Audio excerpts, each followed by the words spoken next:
Hello and a very warm welcome to this edition of Public Forum. Today is World Food Day, a day to remind ourselves that we are the third largest economy in the world, housing a third of the world's poor. A country that has not been able to feed its entire population and looking forward to ensure right to food to its people. India has improved its position in the Global Hunger Index. It has climbed 8 positions in the index from 63 last year to 55 this year, though it still trails behind nations like Malawi, Ghana, Suriname and neighbouring Nepal and Sri Lanka. And its hunger status remains classified as serious. On domestic front, the concerns are whether the current rate of growth of agriculture and its system of distraction, food will be able to reach the needy. At the heart of this attempt lies the debatable issue of conflicting criterions of poverty estimation in our country. Globally, with the world population rising, the demographers are busy wondering whether there will be enough food for an extra 2 to 4 billion people in the next 40 years. Above all, how easy will it be to realize the dream of family farming, feeding the world, caring for the earth, which happens to be the theme for World Food Day this year? We're trying to find answers to all these questions in today's edition of Public Forum.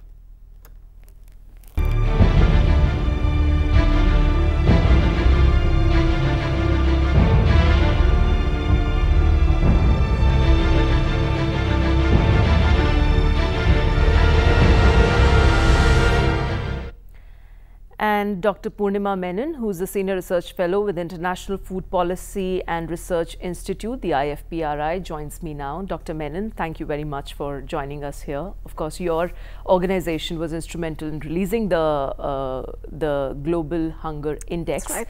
But, Dr. Menon, what are the indicators like when we say that India has improved its position from 63 to 55 amidst a group of 76 countries? Is it a very happy sign? Are there signals of revival, recovery in the country? Or do you think that there's much to do and read behind these figures? I think it's a little bit of everything. Firstly, it is good news, obviously, that we have the new data to give us the new numbers on the index, and that's always a good thing. It's not unexpected to see these improvements in countries where economies are growing and where there are at least some ongoing social sector investment. So that's the good news. The trend is positive, and I think one should be happy to see that. But of course, the job is hardly far from being done. A third of India's children are still underweight, as the report shows, and there's a long way to go on the hunger index itself. I mean, if you look at each of the different subcomponents of the index, the one that worries me the most personally is the one where we have, I think, the longest distance to go.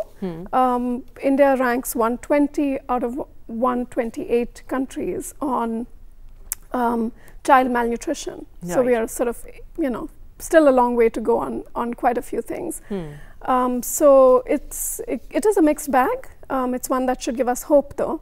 Because the trend is decent. The trend is decent. But what's very interesting is, I mean, one of the catch points which many reports have also highlighted is the fact that the prevalence of underweight in children under the age of 5 has come down from 2005 figure, which was 43.5%. It has come down to 30.7% in this year, that is in 2014. But there is a gap of like 8 years. So we are actually estimating an 8-year lag here. And interestingly, for the knowledge of our viewers, if I could just tell, in 1990, this figure stood at 55.5%, which came down to 44.8% in 1995, that is 5 years later. And in 2000, this stood at 46.3%, which means there was again an increase of about 2% and more between 95 and 2000, which came down in 2005. Has further come down in 2014 after a gap of 8 years.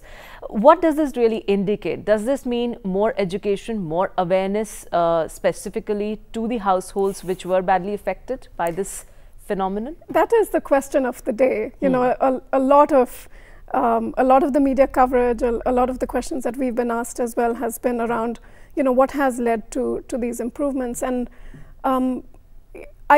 all of the research on improving child nutrition tells us it's probably a combination of different things. But what we have at this point is we have the one number. We don't have all of the detailed data that's needed to actually do the kind of analysis that's needed to understand these changes. In my mind, there are questions around where have those changes come from? We're looking at one number for all of India, but India is made up of several states, and we really sort of need to dig in and say, did the changes come from X state or Y state? We know that some change has come from Maharashtra. There's been a very nice analysis done by some other colleagues of ours that looks at the Maharashtra story. And everything that we have seen in there tells us it's a combination of things. There's no doubt it's the improvements in economic growth contribute a little bit, but we know they don't do enough. There's obviously improvements in maternal education, improvements in the sanitation environment, improvements in household assets. And these are things that either, that accumulate slowly if all you're doing is growth. There are things that can be accelerated if there are investments in accelerating them. And I'm sure you'll agree with me that the investments in accelerating some of these social determinants has been very different across all of India. Across all of India. Yeah. So the real story for me is going to be once all the data are out and once we can sort of really dig in and say, what happened in Maharashtra, what happened in Assam, what happened in UP, where is it that we need to move if we want to really move these numbers? Where is it that most attention is needed? Dr. Menon here, if we try to understand here the reasons why this global hunger index is annually released, one has to really see you're actually targeting 120 low-income countries, out of which you are ranking 76 countries. And there are 3-4 criterions. One is, of course, the undernourished people, then the prevalence of underweight and mortality rate. What does this really say about the state of affairs globally? Does it seem to be the case that over the years, with the fact that the GHI comes every year, and there is this large message that is sent across the globe that this is how the countries are performing, they really need to put in more efforts? And then, of course, it always coincides with the World Food Day because it has to come accordingly. Do you see that there is a sense of improvement globally, or do you think it is just restricted to some developing countries, developing economies? Okay, there certainly is improvement every. This year we've seen some really big changes from 1990, from when how far back the index goes, and. So there's certainly quite a lot of good news in the index as well. For instance, since 1990, 26, 27 countries have really improved their scores. The other piece of the good news is that there's been a 39% reduction in the overall score. If you take all of the countries together, there's been a 39% reduction between 1990 and now, and that's obviously good news. There's quite a lot to celebrate, but I think those of us who work in the field are constantly thinking about what more needs to be done. So there is quite a lot of good news there. Every year the index also looks at where things have improved and where things have not improved. And unsurprisingly, there are some countries which are in sort of conflict-ridden areas or where there's been political strife, etc., which is where the scores just don't show improvements and in fact have declined. So, for instance, in Iraq, the global hunger index has worsened, and those are conditions, of course, that lead to the kind of social environment. And it is very obvious for us to compare India's rank with other countries, specifically with the neighboring countries, where you see Bangladesh and Pakistan almost at the same rank of 57, but India really not doing that well as compared to nations like Nepal or Sri Lanka. That's right. What does it really indicate specifically about this region? Well, firstly, let's look at South Asia as a whole, and when we look across the globe, it is in South Asia that the problem of in South Asia and some countries in sub-Saharan Africa where the problem is the greatest. South Asia has also this year seen the greatest decline across the different regions, and that decline is largely coming from the improvements that we've seen in India with the underweight data in kids. There's a long way to go across all of these countries in the region, but you know, countries like Nepal, countries like Sri Lanka have managed to move some of these indicators, because again, there the child underweight and the child mortality numbers, which contribute quite a lot to the index, have moved really quite rapidly. There have been investments that have, you know, moved those things. Okay, let me now introduce another panelist who joins me now, Dr. Vandana Prasad, who's a community pediatrician and a public health expert. She's the National Convener, Public Health Resource Network. Dr. Prasad, welcome to the program. Before you joined us, of course, we were talking about the Global Hunger Index and India's show on that index. Are there signals of recovery, of some sort of a revival of India's growth story here, where you see that the hunger index, on the hunger index, India has climbed 8 positions?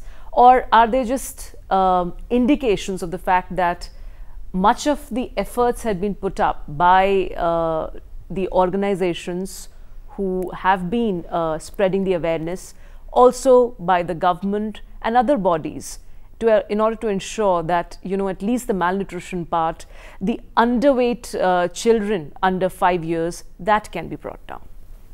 See, firstly, I really welcome the fact that there is data. I mean, there's been such a dearth of data and such a drought of data that any data, whether it be good, bad or indifferent, I mean this very seriously, because we need to take stock of where we are, and we've been struggling with this issue for decades and decades in this country, some of us. So I really welcome the fact that there is this data, though we haven't, it's not really public and we haven't seen the data. And this increase of about, what is it, about 15 points or so over a period of nearly 10 years is something that one would expect. You know, about 1.5 points a year is not dramatically great. It's as one would expect in a country like India, where there has been quite a focus on the issue in the last decade or so, where the NRHM has come up and the ICDS reforms and restructuring has gained some momentum, where the Food Security Act has, you know, been brought in. So it's as we would expect. So it's not a, you know, it's not a blip in our expectations. And also one must say that we think that this can be highly accelerated. This rate can and must be highly accelerated. It's good to see that there has been a drop, and, you know, there's no decline, there has been a drop.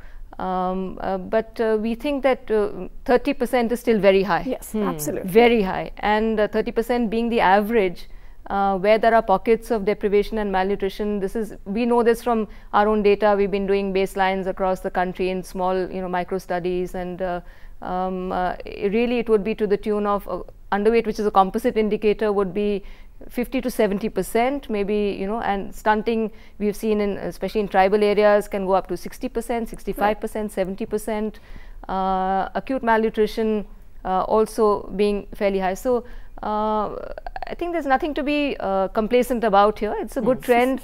It's only the trend that one would expect from a country like India, which is has so much potential to, you know, deliver.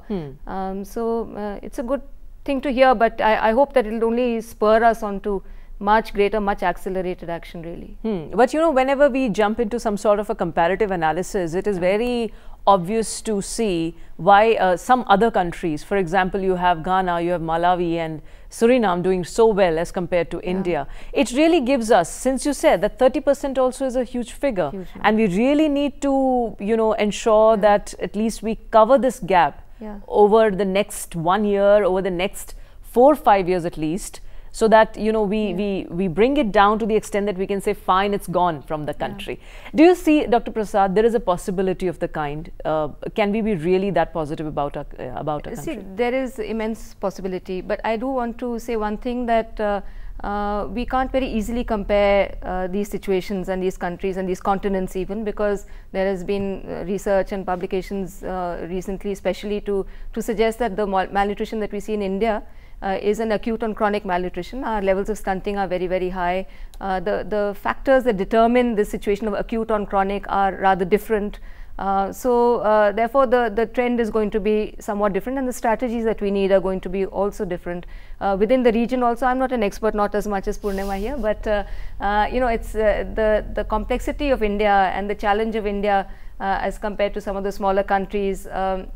the differences between the investments in health, for example. These are very critical differences. Right. Where there has been a head start in both Sri Lanka and possibly in Nepal also, I'm not very sure, but definitely in Sri Lanka.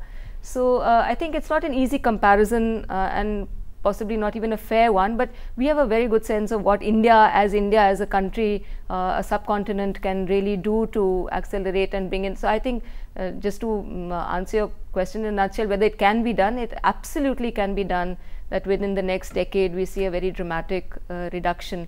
And we are seeing this at state level, you know. So if we look at states, even districts, and we are seeing the differentials actually in our experience, even at block level, there are major differences in regions and, you know, areas. Right. So some states, Odisha, Maharashtra, you know, these are, Madhya Pradesh has had a survey also which has shown reduction. So those states which started off really much worse, Jharkhand in terms of mortality, though there has been some debate. So low-hanging fruit has, you know, been captured. And now I think that it is really getting to the core of the hardcore of determinants. Some of them are very, very systemic in nature. I think the health system plays a very major role. Water and sanitation plays a major role, and food diversity and quality of food. These are now the difficult, hardcore, systemic issues which will require major investments from this country. Okay, fine. We'll take a very quick break now in Public Forum. After the break, we'll discuss some other aspects related to the Global Hunger Index.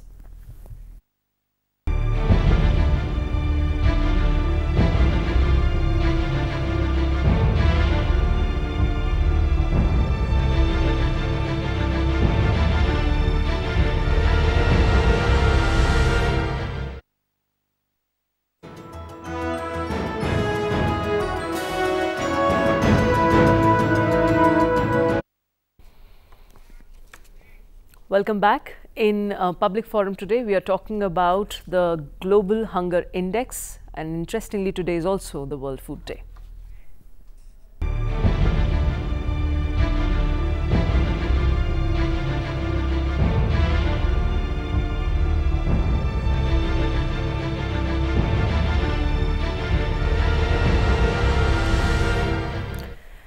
Dr. Purnima Menon, are there concerns around food crisis across the world, which you know, reflects largely in these? I mean, while these reports are brought out, is there a concern around that? Because the population is constantly increasing. It is not just about countries like India and China or some other countries, but it is about the world population, which is certainly increasing, and we may not be able to meet the crisis, the food crisis, that is substantially going to increase. Are there concerns around that? There's certainly a lot of discussion around that. Just, you know, there's been a lot of, I think just yesterday there were meetings on feeding the world to 2050, you know, feeding the 9 billion. So there's quite a lot of discussion around that. I think, you know, there's probably less of a worry of, do we have enough energy? You know, are we going to be able to produce enough grain to feed people? But I think there's a lot of other questions to be asked around one of the themes of the report this year, which is on this issue of hidden hunger. You know, are you going to be able to feed people high quality diets that meet all of their nutritional needs, not just, you know, how much energy they need, but also protein and micronutrients and things like that. And that requires a hard thing, because it requires thinking about agriculture in a different way. You know, it requires thinking about agriculture in ways that meet not just your quantity needs, but also your quality needs. And I think that is something that needs us to think and needs a lot more work around.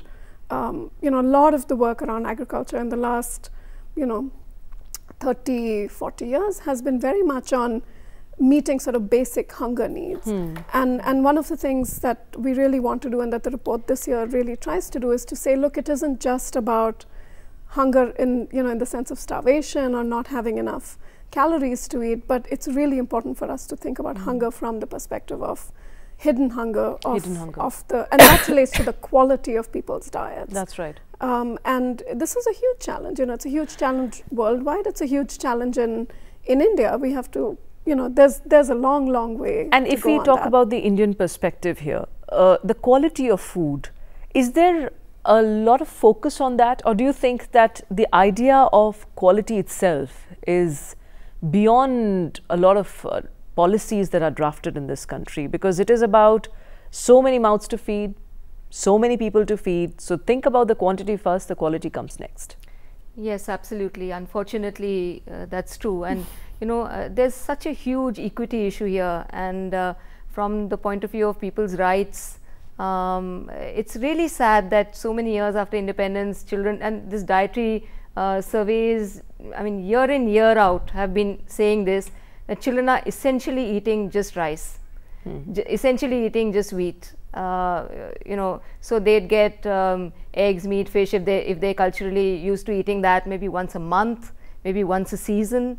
Getting dal once a week, once a month. This is very, very recent surveys in tribal areas that we have been engaged with in Odisha, in Jharkhand, you know, so those kinds of that kind of information is really shocking, because we always knew that dal consumption is low, even vegetable sources of protein, but dal once a month a child gets. I think that, you know, this country should be shocked out of its mind. So leave alone fruits and vegetables. Yes, vegetables, people relate that they will eat a little bit of green leafy vegetables here and there, but if you look at quantities, it's really minuscule. And it will substitute for, when you're eating potato, you will not be eating dal. When you're eating dal, you'll not be eating you know, the next vegetable, etc. So these are the choices that people are making, and is it directly related to poverty?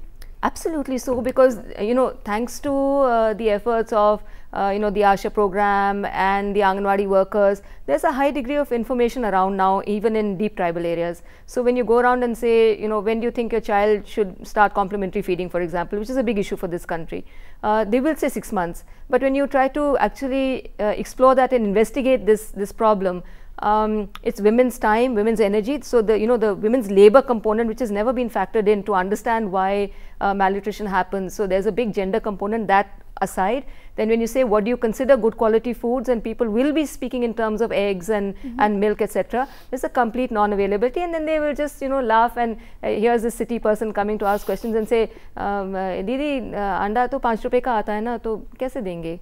Then what is one's answer to this kaise denge? But you know, state governments have moved on this front. I want to keep bringing this in. Odisha, for example, each family, I know families in tribal areas, a family would be getting 6 eggs a week, which is massive, because there are 2 children under 6, they're getting 2 eggs a week, and then there's a you know, maybe a pregnant and lactating woman, so she also gets 2 eggs a week, and that in an impoverished area means a lot. The PDS is making a difference wherever it does exist. Chhattisgarh, where so has this really changed the state of affairs in places like Orissa, especially within Orissa, in places like, for example, Bolangir and Kalahandi and other places? Bolangir, in fact, had happened to be one of the places which had a huge rate of malnutrition.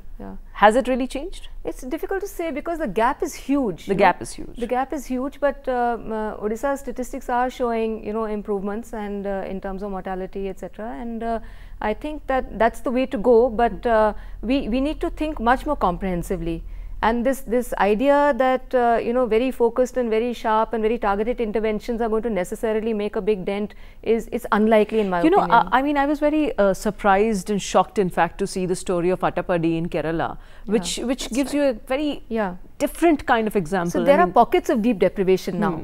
And I think that see, some states have these larger pockets, like Madhya Pradesh is a typical key example. UP.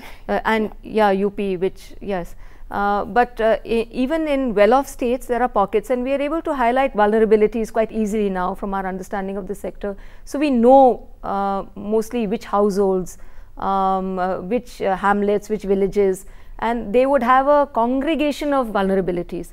So, you know, the systems outreach to those areas is going to be poor.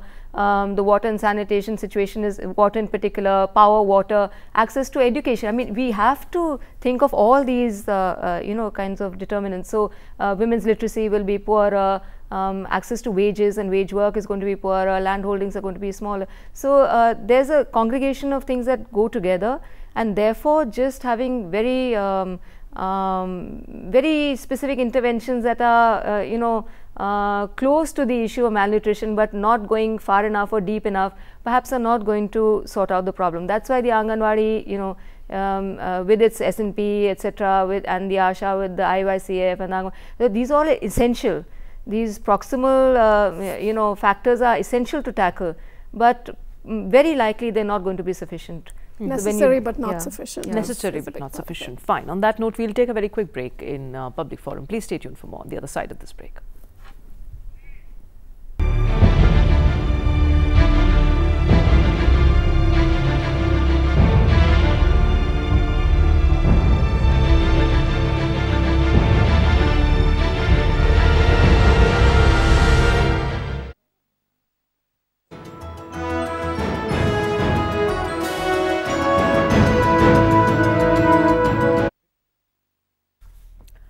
Welcome back. In Public Forum today, we are talking about the Global Hunger Index.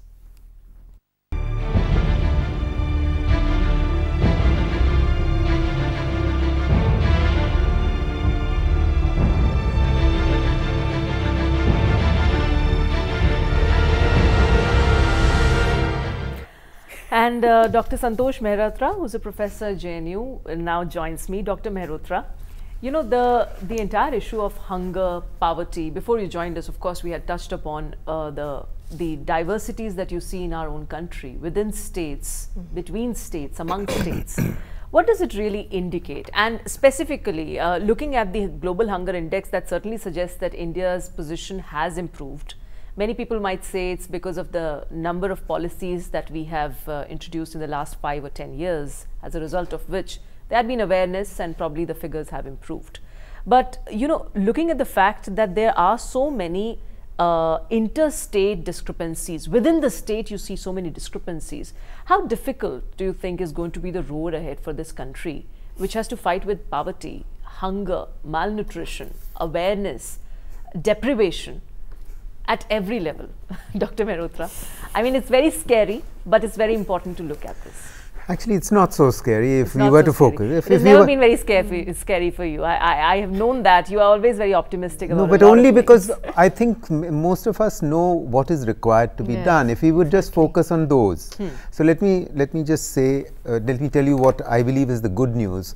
You know, if those of us who work on issues of nutrition and hunger know that the conceptual framework goes as follows, that what determines sort of nutritional outcomes are actually essentially 3 sets of things. One is the quality of your health services. The second is the quality of the food, or the quantity and the quality of the food that you ingest. And the third is care. Now, care dimension is a sort of intangible dimension, but it actually has very concrete, tangible dimensions, which actually my colleagues were talking about just now. It's the care that the mother is able to give to herself and the society gives to the mother, and the mother is able to give to the child. Right. So these are the 3 dimensions. Now, the good news is that we do know that the most recent indicators have told us that malnutrition rates for children under 3, am I right, under 3 have dropped from under 5, sorry, have dropped from 43% to just 30.7, which is great news. However,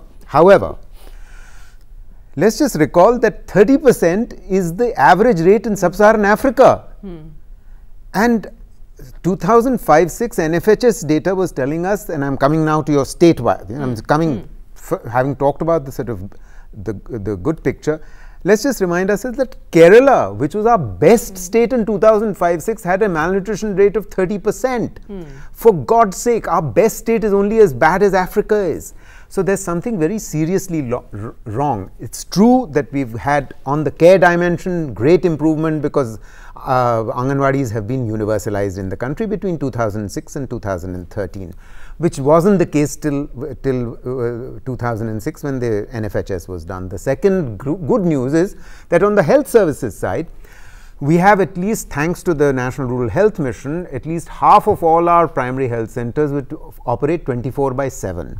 Which is absolutely critical if you want to, if you think that your public health system is functional.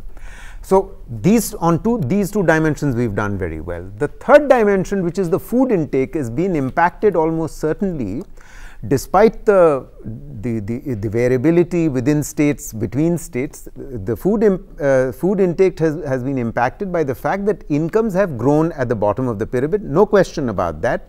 because otherwise by the Tendulkar line you wouldn't have seen a dramatic decline in the numbers of the poor. The numbers of the poor, not just the incidence of poverty, the numbers of the poor between